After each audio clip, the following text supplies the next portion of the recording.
Olá, eu sou Mariane Roma. Hoje nós vamos falar sobre avaliação bioquímica em crianças e adolescentes. E para isso, contamos com a presença da Anete Mecenas, doutora em bioquímica. Seja muito bem-vinda, Anete. Obrigada, Mariane. Bom, para a gente começar, conta quais são os principais marcadores laboratoriais utilizados para avaliar o estado nutricional. A gente precisa entender que os exames laboratoriais são fundamentais para avaliar o estado nutricional. Então, a gente sempre vai olhar, por exemplo, para a hemoglobina, para o hematócrito, que é o hemograma, né? Então, a hemoglobina e o hematócrito, eles têm um reflexo direto na anemia. Então, se eu tenho uma diminuição da concentração de hemoglobina, isso tem um reflexo na anemia, pode ser numa anemia ferropriva. Se eu tenho alguma alteração na concentração, eu posso ter um reflexo também numa anemia perniciosa, numa anemia megaloblástica. Então, entender a contagem dessa hemoglobina, a diminuição desse hematócrito. Então, normalmente, a anemia ferropriva, eu tenho diminuição da concentração da hemoglobina, tenho diminuição do hematócrito, e isso tem um reflexo na deficiência de ferro. Olhar também o perfil lipídico. Então, como está o LDL, o HDL, né, as lipoproteínas que carregam colesterol, VLDL, triglicérides, colesterol total, isso reflete também o crescimento e desenvolvimento dessa criança. A tendência de ter um colesterol mais baixo é um reflexo de uma desnutrição proteico-calórica. Né? Mas também um colesterol elevado é um desequilíbrio no consumo de gordura saturada, possivelmente um excesso de alimentos processados, ultraprocessados, né? Então, biscoitos recheados, sorvete, excesso de fritura. Então, isso pode ter um reflexo no aumento do colesterol, que aumenta o risco de sobrepeso, obesidade, doenças cardiovasculares, né? A gente tem uma crescente também desse olhar para o metabolismo glicídico, então avaliar glicose, hemoglobina glicada é importante, insulina. Então, o que a gente não pode esquecer é que durante esse processo de crescimento, por conta das flutuações hormonais, o adolescente, ele tende a ter uma leve resistência insulínica, né? Principalmente meninos e meninas, pela ação do testosterona e do estrogênio. A gente também pode ter uma elevação ali do colesterol em meninos, né? Principalmente LDL. Todavia, Mari, por mais que tenha essas questões hormonais, a gente observa que os fatores ambientais são decisórios. Então, acompanhar a alimentação para ver se tem um aumento da glicose, se tem uma resistência insulínica que pode desencadear uma diabetes mellitus tipo 2, né? Uma hemoglobina glicada, porque ela reflete o consumo ali de carboidrato, né? Simples, em 3 meses. Então, se ela está alta, possivelmente é um consumo exagerado de carboidrato simples. Então, acompanhar a função renal, creatinina, ureia, ácido úrico. É muito claro que uma creatinina ou uma ureia aumentada pode ser um reflexo de um catabolismo proteico, uma perda de massa magra. Principalmente a ureia, que também tem um reflexo na desidratação, o aumento dela. Então, a ureia aumentada pode ser um histórico de catabolismo proteico, acompanhar a função hepática, então as enzimas hepáticas, TGO, TGP, fosfatase alcalina, né? A gente precisa entender como está a função hepática, porque eu posso ter uma elevação do triglicérides e eu ter um acúmulo de gordura nos hepatócitos, e isso gerar uma esteatose hepática, e eu tenho que acompanhar isso de perto. Ah, mas pode acontecer, Anete? Pode, principalmente em crianças com obesidade. Né? Então, acompanhar de perto todo esse perfil do exame bioquímico vai trazer resultados importantes para prevenir agravos, tratar agravos e, consequentemente, auxiliar, né, nesse processo de entendimento das deficiências nutricionais ou do excesso. Anete, de uma forma mais específica, como os níveis de albumina e pré-albumina ajudam a determinar a condição nutricional de um paciente? Albumina e pré-albumina são produzidas pelo fígado, né? Então é importante só ter um olhar atencioso, porque se esse paciente tiver doenças hepáticas, ela não vai ser um critério de avaliação do estado nutricional, porque a tendência dela é estar menor, né? Com uma concentração menor, ambas. Mas a albumina, ela reflete diretamente o catabolismo proteico.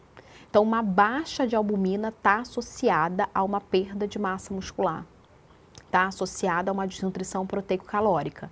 A pré-albumina ela é mais sensível, porque ela tem uma meia-vida de 2 a 3 dias, então ela é mais sensível que a albumina. Então, se você quer acompanhar uma flutuação de peso, Se você quer acompanhar se essa criança está perdendo peso de forma aguda, a pré-albumina é muito interessante, porque ela se associa a uma desnutrição mais aguda, uma resposta catabólica mais aguda. Você, inclusive, consegue associar a questão do baixo consumo de ingestão de nutrientes. Né? Então, tanto albumina e pré-albumina são importantíssimas para a avaliação do risco de desnutrição proteico-calórica. E qual a importância da análise de vitaminas e minerais no monitoramento da saúde nutricional? Primeiro lembrar, né, vitaminas. Quais vitaminas? A gente trabalha muito com as vitaminas lipossolúveis, vitamina D. Sim. A deficiência de vitamina D está associado, né, a raquitismo em crianças, então a gente precisa acompanhar, né, crescimento ósseo, desenvolvimento ósseo, osteomalácia em adolescente. Baixa de vitamina D também está associada à elevação de colesterol total, então é importante, né, estar atento em relação à vitamina D, que são as vitaminas lipossolúveis. As vitaminas hidrossolúveis, é importante a gente lembrar da vitamina B9, que é o ácido fólico, sim, a vitamina B12, são vitaminas que são corriqueiramente, né, dosadas, né, em exames laboratoriais, que refletem a anemia, tanto perniciosa quanto a anemia megaloblástica, e que vai ter um impacto no metabolismo energético, no desenvolvimento da massa muscular, né, em relação ao desenvolvimento cognitivo. Então, essa correlação é muito importante. Minerais, ferro, muito importante, ferro associado, né, à concentração, memória, aprendizagem, desenvolvimento de massa muscular. Então, o ferro, ele é muito importante. A anemia ferropriva está associada a menor crescimento puberal em crianças, né, crescimento de estatura, de peso, então é importante ter esse olhar atencioso para o ferro. O zinco também precisa ser dosado, o cálcio, o zinco para a questão da imunidade, mas também para o crescimento e desenvolvimento. Normalmente, crianças com desnutrição proteico-calórica tendem a ter uma concentração menor de zinco, né, no exame de sangue, assim como também a questão da vitamina C, que também tem um reflexo direto nas deficiências nutricionais e no crescimento. É importante entender que as vitaminas hidrossolúveis, lipossolúveis, os minerais, o cálcio, que é importantíssimo também para o crescimento ósseo, então acompanhar esse cálcio e essa vitamina D, se tiver deficiência, vai possivelmente ter um desenvolvimento ósseo inadequado, então sim, isso tudo pode contribuir diretamente para uma prevenção e um tratamento desse estado nutricional. E como os marcadores de função hepática e renal contribuem para a avaliação do estado nutricional? Hepáticos, principalmente, né, as enzimas hepáticas, a bilirrubina, elas têm um reflexo direto das alterações que esse fígado pode estar sofrendo. Então, um aumento de colesterol total por uma alimentação inadequada na adolescência pode desencadear um maior acúmulo, né, de gordura nesses hepatócitos e aumentar o risco de esteatose hepática, por exemplo, doenças hepáticas. Então, acompanhar esses marcadores também são importantes. A fosfatase alcalina, ela tem um reflexo direto, que é uma enzima hepática, com a ossatura. Então, uma baixa de fosfatase alcalina pode estar associada a um crescimento ósseo inadequado também, então é importante acompanhar. A função renal, ela também é fundamental, principalmente quando a gente fala do uso indiscriminado de suplementos. Sim. Porque às vezes o adolescente quer usar, né, suplementos proteicos. Ouviu falar, alguém falou, um amigo. Exatamente, o whey protein, aí ele suplementa por conta própria. Eu mesmo em consultório já atendi um adolescente com glomerulonefrite aguda, porque ele aumentou de maneira considerável o consumo proteico dele por dia, por conta própria. Né? E aí o nefrologista encaminhou para mim para poder fazer toda a reorganização, porque ele estava tomando suplemento por conta própria.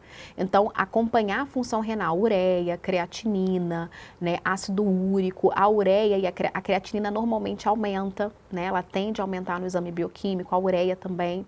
E normalmente o que acontece? Uma glomerulonefrite, eu não vou estar conseguindo eliminar adequadamente essas escórias nitrogenadas. Então, a tendência é aumentar na corrente sanguínea, que já é um sinal de perda de função renal. Como é aguda, uma vez que você adapta a alimentação, isso melhora, né? Mas se for realmente uma perda considerável de função renal por uma exposição ali excessiva e isso está alterando ali a função renal, isso pode sim desencadear um problema renal crônico. Não só por isso, são vários fatores, né? Mas sim, isso também pode contribuir. Então, essa atenção, a gente pode avaliar também por a parte urinária, né? Clearance de creatinina, urina de 24 horas, que a gente faz mais específico com um paciente renal crônico, né? E aí pode ser um histórico, né, de alguma doença autoimune ou alguma doença que essa criança ou esse adolescente tenha desenvolvido, né, e que tenha ocasionado uma perda renal. Aí é importante acompanhar, já que já existe uma perda renal, uma doença renal crônica que é menos que 60, né, de filtração glomerular, ali eu já preciso já investigar, assim, também a parte urinária, acompanhar um clearance de creatinina de 24 horas, para ver se realmente, né, tem uma perda de creatinina na urina, né, e então esse reflexo não é somente por um problema renal, também pode ser uma questão da desnutrição. Lembra que eu comentei, né, a gente chegou a conversar sobre isso, a creatinina e a ureia refletem também o catabolismo Sim. proteico, então a ureia muito aumentada pode ser um catabolismo proteico, então preciso estar atento a isso, né, perda de creatinina na urina, então isso tudo tem um reflexo também no estado nutricional. Bom, e agora para encerrar, quais são as limitações e considerações importantes ao interpretar resultados laboratoriais em relação à saúde nutricional? É um ponto muito importante entender, existe alguma doença associada? Porque se existir uma doença hepática, por exemplo, eu não posso levar em consideração albumina e pré-albumina. Sim. Uma doença hepática, a síntese proteica vai estar comprometida. Sim. Então, a interpretação precisa ser com esse olhar atencioso. Tem alguma doença de base? Tem alguma associação? Alguma inflamação? Porque isso pode alterar os resultados. Por exemplo, a proteína C reativa, ela reflete inflamação. Então, se tiver inflamação, a proteína C reativa vai estar aumentada, né? Então, eu não posso usar a proteína C reativa como um critério ali de desnutrição, né? Num processo inflamatório. Assim como também eu preciso ter um olhar atencioso ao uso de medicamentos.